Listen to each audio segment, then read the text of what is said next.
ভাইয়ের সাথে ওইখানে প্রত্যক্ষদর্শী যিনি ছিল তারেক ভাইয়ের সাথে আমাদের নিজাম ভাই না, উনি আপনাদেরকে সংক্ষেপে একটু বলেন। আমরা উপরে ছিলাম, অনেকক্ষণ যাবত ছিলাম, তো ভাই একটা ফটোকপি করার জন্য নিচে আসছে, তো তাকে রাইসেবাজার মোড়ে নিচে আসছে একটা দোকানে ফটোকপি করার জন্য, তো তাকে ফ্রেন্ডলিভাবে মানে মনে যেন তাকে বন্ধু ধরে নিয়ে যেতেছে, তো হাতের ভিতরে এরকম করে নিয়ে যেতেছে, ভাই আসেন। এরপরে সামনে একটা গাড়ি ঢোকাচ্ছিল, কালো গ্লাসের হাইয়েস্ট গাড়ি, তো এর ভিতরে মানে আমরা ফলো করতেছি পিছন থেকে, তো আমরা যখন দেখতেছি ফলো করে আসতেছি, আরো 2-3 জন এখানে আইনজীবী ছিল, তো ধাপ করে মনে করেন যে গাড়ির রোড ক্লিয়ার ছিল, 40 স্পিডে টান উড়ে চলে গেছে। তারপরে পিছন থেকে আমরা একটা ফটো করে ছবি করে রাখছি, তো আমরা যখন এই থানায় আসলাম, তো আমরা দেখাইতেছি যে আমাদের ফটো আছে, আমরা দু চোখে দেখছি, তারপরেও তারা কোনোভাবেই স্বীকার যাইতেছে না যে তাকে তুলে নিয়ে গেছে, এটা তারা কোনোভাবেই বিশ্বাস করতেছে না। তো আর আমরা এর তীব্র নিতে জানাই, কেন বিশ্বাস করবে না, অন্তত আমাদের ডকুমেন্টসগুলো নিতে পারতো, কিন্তু তারা কোনোভাবেই কোনো কিছুই নিতে চাচ্ছে না, বরং আমাদের সাথে তর্কে জড়াইতেছে। কিন্তু এটা কি জন্য আমরা না কোনো আচ্ছা, আপনারা জানেন বাংলাদেশ ছাত্র অধিকার পরিষদের বিভিন্ন ইউনিটের নেতাকর্মীরা কোতোয়ালি থানার সামনে অবস্থান করছেন। এখানে অনেকেই আছেন।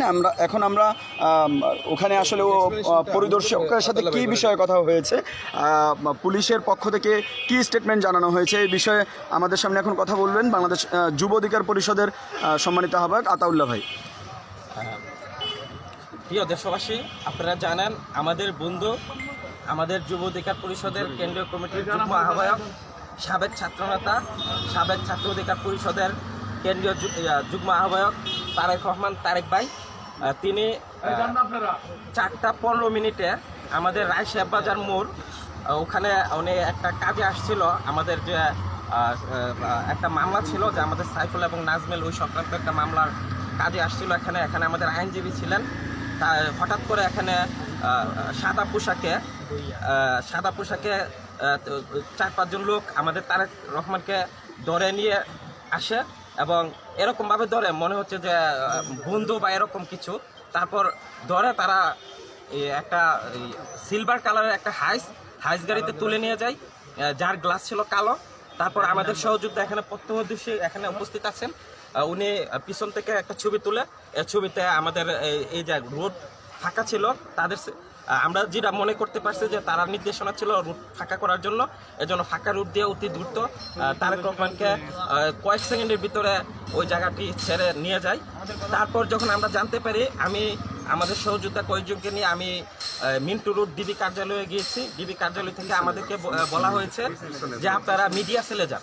আমরা মিডিয়া সেলে গিয়েছি, মিডিয়া সেলের ওখানে দায়িত্বরত কর্মকর্তা আমাদেরকে বলছিল যে কোতোয়ালি থানাতে আসার জন্য, এবং সেখানে অনেক কর্মকর্তা নাম প্রকাশে অনিচ্ছুক আমাদেরকে তথ্য দিয়েছে যে আমাদের যে তারেক রহমান কোতোয়ালি থানাতে আছেন, এবং সে তথ্যের ভিত্তিতে আমাদের যারা এখানে সহযোদ্ধারা দেখতে পাচ্ছেন, আমরা সবাই এখানে এসেছি।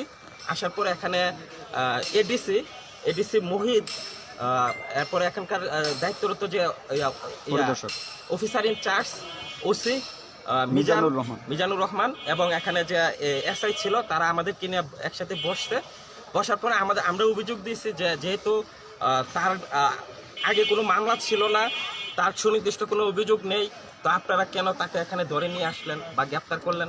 তো তারা এখানে গ্রেপ্তার এবং তুলে নেওয়ার সম্পূর্ণ ঘটনাটা তারা অস্বীকার করে।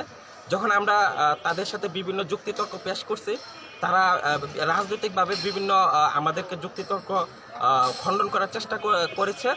আমরা আসলে দেশবাসীকে জানাতে চাই, এখানে তারা পুলিশ আইন শৃঙ্খলা বা আমাদের জনগণের জানমালের নিরাপত্তার দায়িত্ব তারা নিয়োজিত। তারা কেন রাজনৈতিকভাবে এখানে আমাদের সাথে, আমরা কি রাজনীতি করি, আমরা কোথায় যাই, আমাদের গায়ে কি গন্ধ আছে, বা আমরা কোথায় উঠা বসা করি, এ ধরনের আলাপে তারা আমাদের সাথে জড়াই যায়। এখানে আসলে একটা পুলিশ অফিসার হিসেবে যে তাদের যে ব্যবহার পাওয়ার কথা ছিল, যে আচরণ পাওয়ার কথা ছিল, আমরা সেই আচরণটা পাই নাই। তাদের ডিবি কার্যালয়ে মিন্টু রোডের মিডিয়া সেলের বক্তব্য এবং কোতোয়ালি থানার এডিসি মোহিত, ওসি মিজান, ওনাদের বক্তব্যের সাথে সম্পূর্ণ অমিল পেয়েছি। অর্থাৎ তাদের বক্তব্যের এক একটা বক্তব্য তারা এক একভাবে বোঝানোর চেষ্টা করছে, কারো বক্তব্যের সাথে কারো বক্তব্যের কোনো মিল নাই। আমরা এখন ধরে নিয়েছি যে যেহেতু তারা এক অংশ বলেছে যে তারা কোতোয়ালি থানায় আছে আমাদের তারেক রহমান, এজন্য আমাদেরকে থানার ভিতরে তারা কোথায় আছে আমাদেরকে আসলে ঢুকতে দিচ্ছে না। এজন্য হচ্ছে আমরা বিশ্বাস করি যে আমাদের সহযোদ্ধা তারেক রহমান এখনো কোতোয়ালি থানার ভিতরে আছে। আমরা তার দ্রুত তার সন্ধান চাই এবং আমরা এও বলেছি পুলিশকে যে আমরা জাস্ট তার যদি নির্দিষ্ট কোনো মামলা থাকে আপনারা বলুন এবং আপনারা তাকে গ্রেপ্তার করুন, কিন্তু তাকে গ্রেপ্তার দেখানো হয় নাই, তাকে যে তুলে নেওয়া হয়েছে সেটা অস্বীকার করা হয়েছে। এজন্য আমরা তার নিশ্চিত তার সন্ধান চাই, অর্থাৎ সে কেমন আছে, কোথায় আছে, সে যদি কোনো মামলার আসামি হয় তাকে আসামি হিসেবে গ্রেপ্তার করুক, আমরা এটুকু নিশ্চিত চাই, অর্থাৎ সে কোথায় আছে তার সন্ধান চাই। আচ্ছা, সাংবিধানিকভাবে আমরা জানি যে সাদা পোশাকে তুলে নেওয়া এটা সাংবিধানিকভাবে পরিপন্থী, সংবিধানের পরিপন্থী। উচ্চ আদালত কর্তৃক আমি ফাইনাল শেষ করে দিই। মূল বিষয়টা হচ্ছে আমরা রাষ্ট্রীয় বিভিন্ন ব্যবস্থাপনার মধ্যে দেখেছি বারবার জনগণের সাথে বিভিন্নভাবে হামলা, মামলা, গুম, খুনের মাধ্যমে বিচার বহির্ভূতভাবে হত্যাকাণ্ড সংঘটিত হচ্ছে।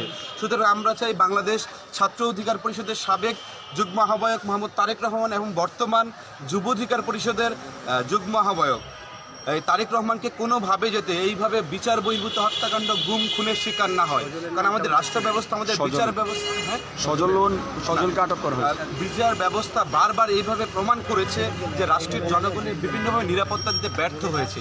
সেই জায়গায় আজকে বাংলাদেশ ছাত্র অধিকার পরিষদ এবং যুব অধিকার পরিষদের সকল নেতৃবৃন্দ আমরা উপস্থিত হয়েছি। আপনারা জানেন আমরা বিভিন্ন সময় দেখেছি একটি থানার একজনকে গ্রেফতার করা হয় বা তুলে নিয়ে যাওয়া হয়, তখন একটি থানা বলে যেটা আমার জন্য পড়েছে না অন্য জনে পড়েছে। এট ফার্স্ট তাদের রেসপন্সিবিলিটি ছিল যে সে রাষ্ট্রের একজন নাগরিক, সুতরাং এই নাগরিককে যদি সেখান থেকে তুলে নিয়ে যাওয়া হয় তাদের সবার নৈতিক দায়িত্ব ছিল তাকে খুঁজে বের করা। সেই জায়গাটিতে আমরা বারবার দেখতে পেয়েছি যে উনি কি আমার থানার জন্য পড়েছে অন্য থানার জন্য পড়েছে, এই দায়সারা বক্তব্য বারবার পেয়ে আজকে আমরা বিভিন্ন সময়